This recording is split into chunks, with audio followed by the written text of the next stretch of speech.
Eyes of Wakanda, Episode 1, title Into the Lion's Den. Now, this episode, of course, is the beginning of a 4-episode authority series that follows the history of Wakanda. And so each episode out of the 4 will be in a different decade, different time, following a different member of Wakanda. Some Black Panthers, some Orange, some other characters, and all that kind of stuff. So this first one is dealing with the concept of. I mean, I couldn't help but laugh at myself. Say to myself that it kind of looked like Assassin's Creed Wakanda. That's what it looked like a little bit, with like our main character was Nomi. Nomi is our main character in this episode, wearing a hood. I was like, this feels very Assassin's Creed-ish. I wouldn't be sure like Ubisoft goes makes an Assassin's Creed game and just call it Black Panther. I would not be shocked. But watching this episode, I thought it was really well done in a spectacle sense of it, because the story is basically that Anobi did try to be part of the Adora Anonje, and she just couldn't work well in a group. She's very solo, very independent on herself, and so they're like, okay, you go on a mission. We want you to go on this mission to hunt down this rogue Wakandan who calls himself the Lion, who is trying to his hardest to become a god in the eyes of outsiders, because he has all the Wakanda technology and all that kind of stuff. So they kind of see him as God. But he is slaving people. He is forcing people into the den versus people just gently walking in. So the job is to stop the lion. And what you get here is a little bit of setup, a little bit like, hey, this is why the lion is as bad as he says he is, and or as Wakanda says he is.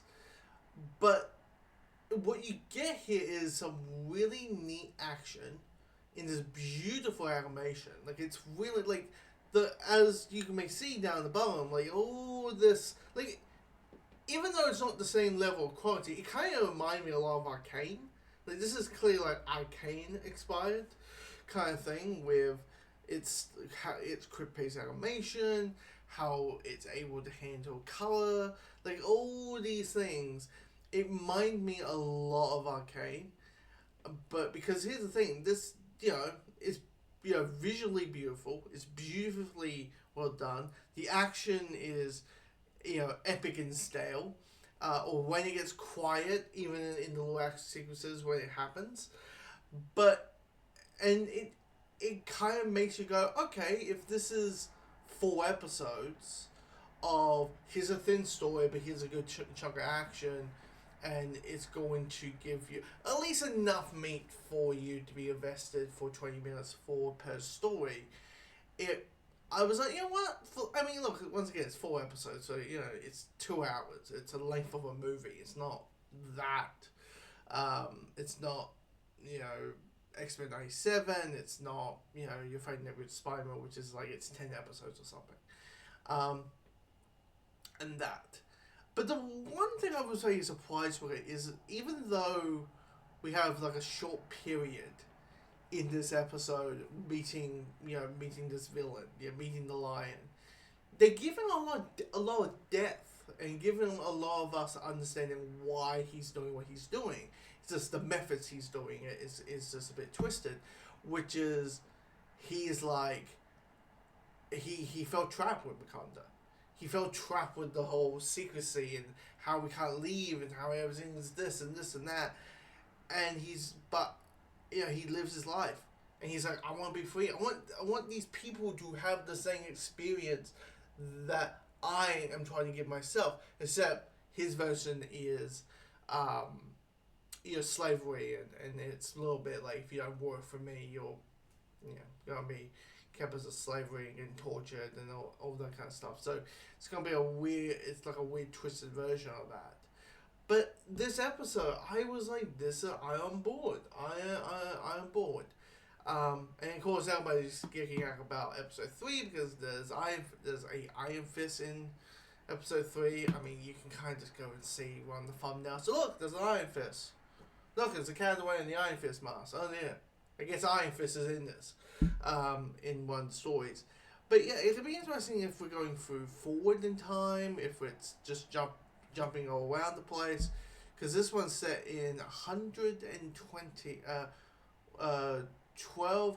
BC. So in that, so it'll be interesting when we dive into the extra moments that in the future episodes, that we kind of get a sense of who, seeing the history of it. But look, it's been a beat since Black Panther 3 is Black Panther 2. So this, if you're looking for some good Black Panther content, this is pretty much the way to go. But yeah, for 20 minutes, not a lot of time to flesh out stuff. They're able to flesh out what they're able to flesh out, and I appreciate it, while having this like crazy amount of information, and information and a lot of action in it. And yeah, and they do get, for a sense of like a Disney show and a Disney animated show, they do also showcase how terrible and that these people are getting treated, how these civilians are also getting treated, and how the violence gets quite like there's a character who gets an axe in his head. I go, whoa, because even in like X-Men 97 and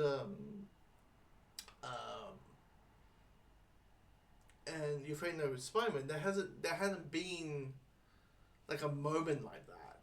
So that was quite interesting to see that and look, I understand, we now live in a world where Marvel made a Deadpool movie, and Daredevil Born Again became a thing, and with Kingpin whipping a guy's head off and whipping someone's jaw off. I get that, and I think it's still a little bit like, whoa, Marvel. But I think we'll never get used to it if you've been there since day one, since Iron Man, or at least since 2010 when Disney bought Marvel. So anyway, if you've seen the episode, comment below and let me know your thoughts.